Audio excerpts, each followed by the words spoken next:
Assalamualaikum warahmatullahi wabarakatuh. Selamat datang di channel saya. Kali ini saya akan berbagi kisah sahabat Nabi Muhammad SAW. Kali ini saya berikan kisah Ummu Sulaim. Ummu Sulaim, nama aslinya Rumaisah binti Milhan, telah memeluk Islam ketika Abu Talhah, salah seorang yang terpandang dari penduduk Madinah yang masih musyrik, melamarnya. Ia adalah seorang janda dari pernikahannya di masa jahiliyah dengan Malik bin Nadar.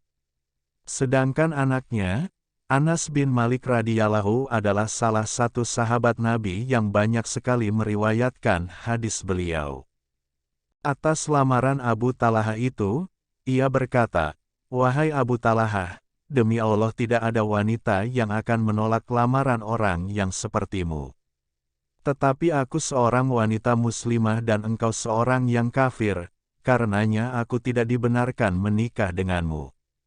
Jika engkau mau, masuklah kamu ke dalam agama Islam, dan itulah mahar yang kuminta, dan tidak akan meminta mahar yang lainnya lagi."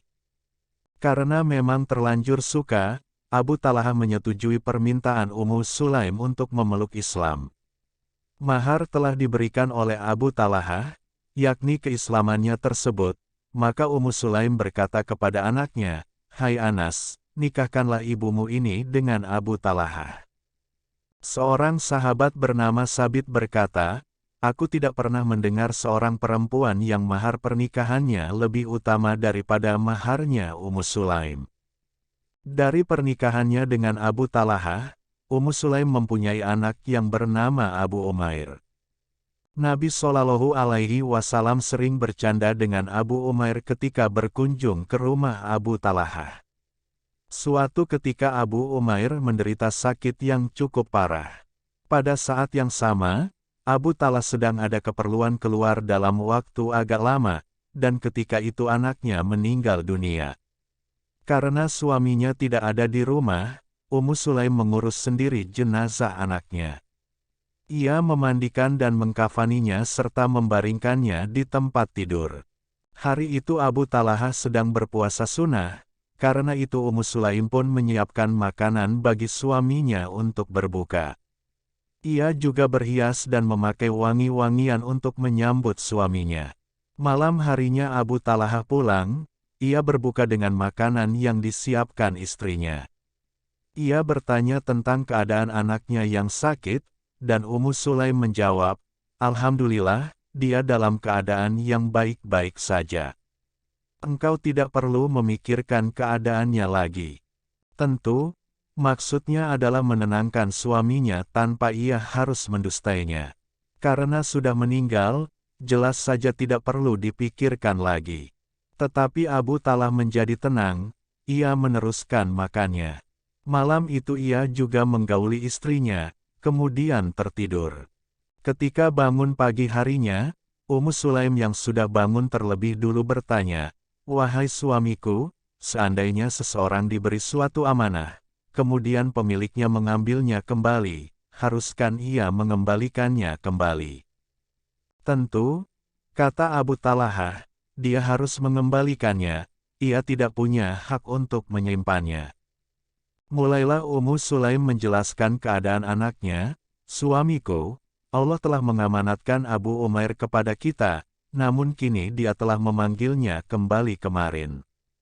Mendengar penuturan ini Abu Talhah jadi sedih, bahkan sedikit marah.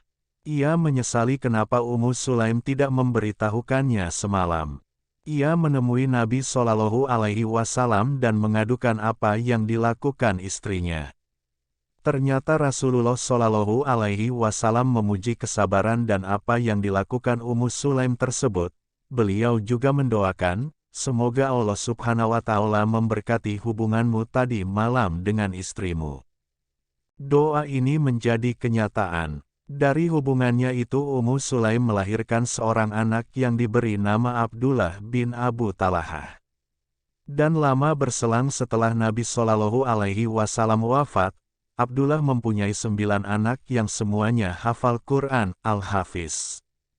Walaupun seorang wanita, Ummu Sulaim juga terlibat dalam beberapa pertempuran.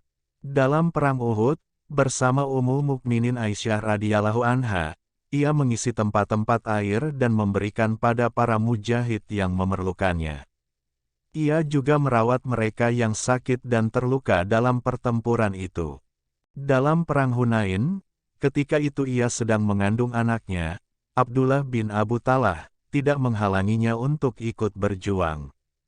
Ia berdiri di dekat kemah Nabi Shallallahu Alaihi Wasallam sambil memegang tombak.